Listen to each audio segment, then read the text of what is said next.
Hello. Hi, I just wanted to pop on here and make a video about my journey with my fiance in the military. What do you think? It's a Saturday. I'm sitting at home. I was on YouTube and looking at other girls talking about their military journeys and their journey with the military, or with their significant others being in the military. And I thought I should share my story, and maybe it'll help other girls with what they're going through, or maybe it'll help you guys with feeling like you have a little community, or maybe it'll help you guys to know you're not alone and to know that there's other women going through the exact same thing that you're going through. Let's start. I am currently 20. My fiance's name is Matthew and he is 21. We went to high school together, and after high school we went to a semester of college together. We had always known what we wanted our sorry, my cat. We had always known what we wanted our careers to be. I've always known I wanted to be a teacher, and he wanted to be a firefighter. So he was going to college. He was going to college to be a fireman. He did all of his classes, did his academies and stuff, and he knew that's what he wanted to do. He still wants to be a fireman. He finished his academies and he finished his schooling, and he started to apply for jobs. A lot of the fire jobs wanted experience, and they wouldn't hire him because he didn't have experience or any kind of like fire experience, EMT experience. He needed experience. He also said that a lot of the people that the guys that he knew from the fire academy and stuff, they were former military. So I remember he came to my house, we hung out, and then he called me later that night, and I remember telling him that everything was gonna be fine, that he'd get a job, and he was like, yeah, I know, it's all gonna be fine. I'm just kind of trying to think about what I want my next step to be. And I said, well, I guess I kind of insinuated first, but I told him, well, I will always support you no matter what you do. He had talked about going into the military, so I also said, even if you decided to join the military, I would always be there. I was not saying to go into the military. He went to the recruiters, and I went with him, and he decided that that's what he wanted to do. At this time, we've been together for 2.5 years, and I was really scared. I didn't know what to expect. I didn't really know what things were gonna happen. I didn't know anything about the military.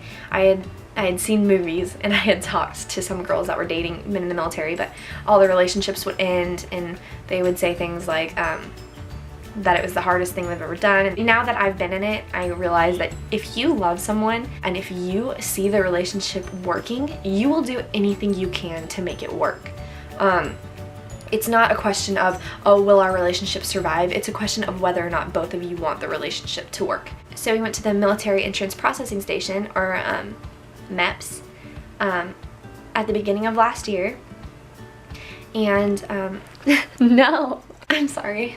My cat keeps messing up my stuff. Stop. You're gonna go in your kennel. Stop. After he had gone through the whole process, we went to go pick him up. Me and his mom did. And he was really excited. He had made it through. He had chosen his MOS, which is his military occupational specialty. I think it's military occupational specialty, but I'm not sure. He had chosen 19 Delta Cavalry Scout, so that's what he was gonna do, and he had his basic dates and everything set up already. So throughout this time, I was going to school, going to class. I was finishing class. We were both finishing class because we had classes together, or a class together. I was counting down the days. Not because I wanted him to leave. Oh my goodness, not because I wanted him to leave, but because I was so excited for him. I was excited to see what was going to happen. I think I was a little just more anxious to know what I was getting myself into. Just, it's like whenever you're gonna take a final or take an exam and you're just like, let's just get it over with. That's kind of how it was. We did a lot of things together. We went on some trips. We went to Disneyland, and we went to the Sequoias, and we did all sorts of things together. And I was kind of mentally preparing myself. During this time, I also wrote a lot. I would write in my diary a lot, and that is so cool to look back on. If you are a woman that's going to be going through your husband or your significant other going through basic, I highly recommend keeping a journal. Whenever you're sad or whenever you get upset, it really helps to write down your emotions and to look back on like what you went through and stuff. It helps you to reevaluate what you want and why you're there, and just how far you've come. So he went to basic, and to be honest, saying bye to him, I cried and sobbed. The first 3 days, the first week, the first couple weeks were honestly, I never realized how much I loved him and how important he was to me until he was gone. About 3 weeks into it, the excitement wears off and you realize what reality is. So reality set in, and I was writing. I was finding hobbies. I had a job at Target at this time, so I was keeping myself busy with that. I was waiting for phone calls, and I was waiting for letters and stuff, and I was writing him so many letters. I wrote him 50 letters, and I think I only got like 8 from him because he was so busy all the time. But I wrote him letters. That's how I coped. So if I was thinking about him or I missed him, I would send him a letter. I wrote letters in like crazy colors, and I would write really positive things, and I just tell him how much I loved him and how proud I was of him, and I made sure I did those kind of things. And I remember that this part of my life was probably the hardest thing I've ever had to do. It's not that it was hard, it was dealing with it, like trying to cope with the change. That was really hard. We had a yard sale one day, and this is kind of just an experience that I think is really cool. Is we had a yard sale one day, and during this time I was really sad. I was really depressed. It was a few weeks into his basic training, and I hadn't heard from him. I had maybe gotten one letter from his reception week that he had sent me. There was a pastor at our house looking at our yard sale stuff, and I didn't know he was a pastor or anything, but he was walking around, and I remember I told my mom something. I was really upset. I walked out crying about probably something about Matthew, probably something about the military, and I said, I just pray that everything works out and that God has a reason for all of this. And as soon as I turned to walk inside, the pastor came up to my mom and said, did she say God? And my mom's like, oh yeah, she's dealing with a hard time right now, and she's very faithful, because I've been a Christian since I was little. He said, well, can you bring her back out here? Because I want to pray for her. And I remember I walked back out there, and he held my hands, and he said that he believed in me, and that things were going to be okay, and that I looked like a very strong-willed woman, and that I would get through this. And he asked if he could pray with me. And I thought that was so amazing, and it was so wonderful. And I remember even that little thing right there gave me the push to keep going. So I would pray a lot. Of course, that's not everyone's way of coping, but that was mine. I would pray a lot. I kept myself busy, but even sometimes I even had a hard time keeping myself busy. I think I did so many hobbies. I had so many hobbies. I would scrapbook. I would do the coloring books, like the piece coloring books. I would write. I had my job, and I would also, I would just do anything I could to keep my mind off things. And actually, it keeps your mind off of things, but then when you go home and you're there and you're by yourself, you still think about it. The number one hardest times were at night. At night I had a really hard time just thinking about him. And you know, you always miss them, but you have to tell yourself every morning that things are gonna get better, time is gonna pass, and it's all gonna be okay. And I remember that would help me. I would just have to keep instilling in myself that I'm not alone. There's other women that are doing this. And that's what I'm telling you, all the women out there too, and all of the girls out there too dealing with this. There's other women doing it, and there's women that have done it, and you can too. If you love him, if you love her, if you love whoever goes in strongly and madly enough you can make it work. The only thing you have to deal with is the barriers of communication and the distance. And it does stink, but it gets better. You get used to it. It doesn't get easier, but you get used to it. So he was in basic, I was going to school, and then I went to go to his graduation, and I remember that was the best, his family weekend and stuff. I remember that was the best thing ever, just see him, and to see him, he was in the front row, so I got to see him in his beret and his ACUs, and to see what he had done, and to hug him and just know that he had done it. I was so proud of him. It was such a wonderful moment in my life, and it's probably something I'll remember forever. AIT came because he was in OSIT, which is one station unit training, and so his basic and his AIT were combined with the same people. He went through AIT. Things were better in AIT than they were in basic. I will tell you that. The communication was better in AIT than it was in basic. During this time, we talked a lot. We got to FaceTime. We got to talk for hours instead of just a few minutes and seconds and like, oh, I gotta go. It was longer and it was nicer, and we got to actually have conversation. During AIT is when we started to talk about in our letters about getting married or getting engaged. Our original plan was that he would come home for Christmas and we would get married. I'm gonna give you guys the biggest piece of advice just because I was like that too. I just want to tell you guys, do not, because of the military, rush to get married. I felt as though the only way I could be connected to him and the only way that I could have some sort of connection to him is through being married to him, and that is just not true.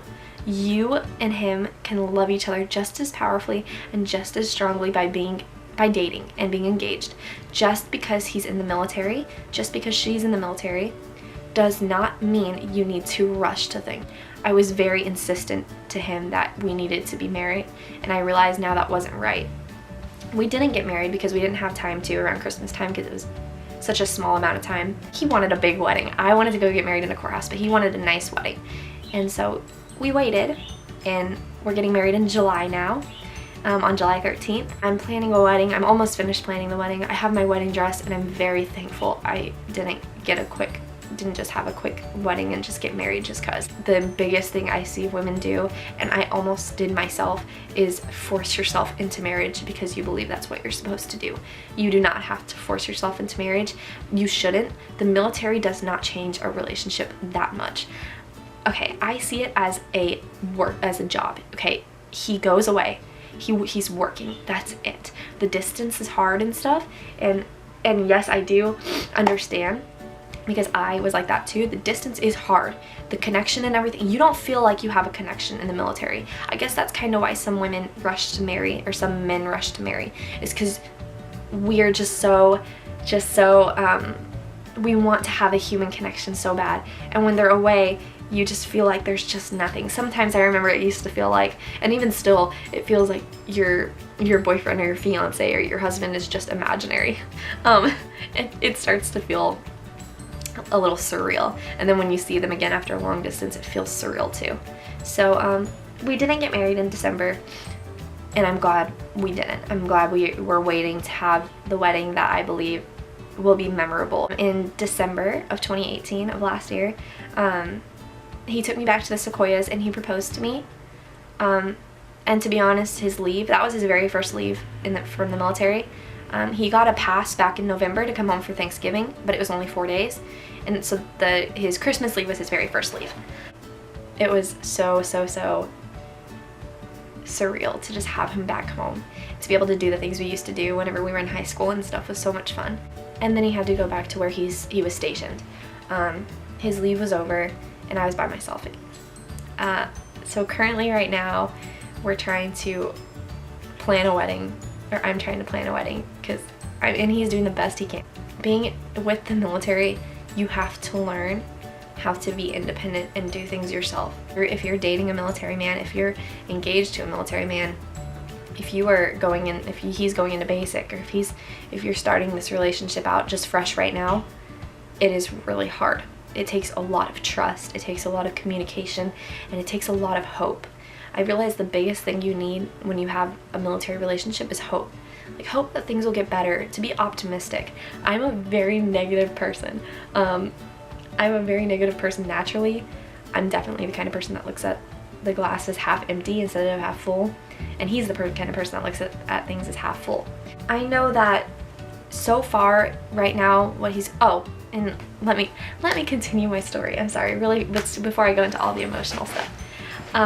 After he went back to his duty station, he's been on a deployment since the beginning of this year, and he comes back soon. This is our first deployment. It's a short deployment. It's not as long as some women have to deal with, which I'm very thankful for that. I'm sure we might have to one day, and we'll deal with that when the time comes. Thank goodness the days are getting shorter. I mean, the countdown is getting smaller. I always count by weeks and not by days, because if you count by days, hundreds of days just seem like forever, and it just seems like it takes so much longer than just counting by weeks. As far as like emotionally, I am so much better than I was during basic and during AIT. I notice I have hard days and easy days. I always think about him, but there's days that I go by where everything's okay, where I'm like, yeah, I'm going through this, but it's fine. The days will go by fast, it'll come here, it'll be fine. Then there's also days where I literally just walk around the whole day with like my head down, and sometimes all you need to do is just sit by your bed and cry. I remember during basic, there were quite a few times where I'd be writing these letters, and I always tell people this too, because I'd be writing the letters to him and they would say things like, I'm great, I'm happy, I'm doing so many fun things, I'm living my life, everything's going great here, and I would just list off all the things that were happening that were good, and then meanwhile I'm writing them and I just have tears just dropping onto the paper. I made sure that in all my letters they were so positive, even if I wasn't optimistic or happy, because I knew it would get over it and that it would be okay, but I knew he needed the support and he needed the optimism and the positivity. So I remember like there were a lot of times where I would write letters and just be crying. There's also been a lot of times where I've just laid in my bed and cried. There's been a lot of times where I've done things, oh my goodness, the hardest thing to do, hands down, oh my goodness, every single military significant other will agree. The hardest thing to deal with is I will walk out my door every day, go to stores, go to school, because I'm going to college right now. And actually I just finished college, and then I'm my first 2 years of college, and then I'm going to do everything online now. I'll tell you that in a little bit. The hardest thing is definitely walking outside and going every day to go do things, and seeing couples holding hands, or seeing couples kissing, and seeing couples hugging. That is so hard with Matthew being in the military. I know that's the hardest part. I tell him that all the time, and sometimes I have to snap myself out of it. Like I'll see a woman that's like with a stroller with a baby and her husband, and it just stinks so much. That's one of the things that you have to get used to, and it takes a while to get used to, is that he's not here.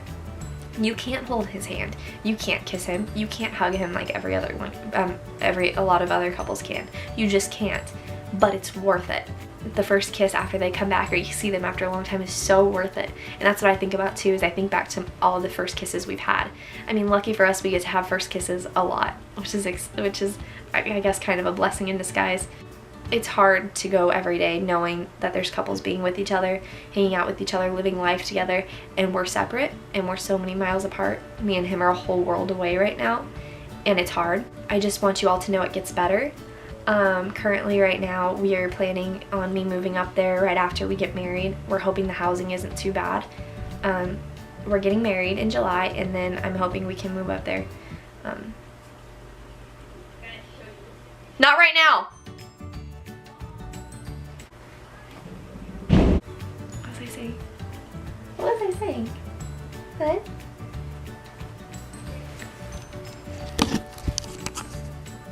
What was I saying? Why are you winking? And I just wanted to sit here and just kind of tell everyone, all of you ladies out there, that you're not alone, that I'm going through it. There's tons of other YouTubers that are going through it too. Tons of other women on YouTube that are going through it too. And if you ever need someone to talk to, if you ever need someone to just talk about your life with, your journey with, if you ever need someone to help you out, someone to give you advice, or also someone to just to vent to, that there's people out there like me that will help and support you. This life is so worth it. It's so worth it. I mean, it made it easier that we were together before he went in, but it definitely doesn't make the strain and the relationship and the distance and stuff any easier. But I'm thankful we're here. I'm thankful we're through the things that we've done. I'm really proud of what we've been through, and I know that every single lady going through what she's going through right now is going to think the same thing after she gets through basic and AIT. You start to become proud of all you've been through together. You're going to get through it. And yeah, just keep your head up. I wanted to make this video just because I want all of you ladies to know that you're not alone. I wanted to tell my story because I feel like it gets to a point where you are kind of blinded by the things that are going on in your life right now. Sometimes it's good to just remember all the things that you've been through and all the things that you've had to overcome. If you want any help, if you just need someone to talk to, I'll put my social media in the description box. And yeah, I hope you guys enjoyed this video, and I hope it was informative and helped you maybe a little bit, maybe just to hear someone else's story and to hear that someone else has been through it. Want to say bye? You want to say bye? Bye.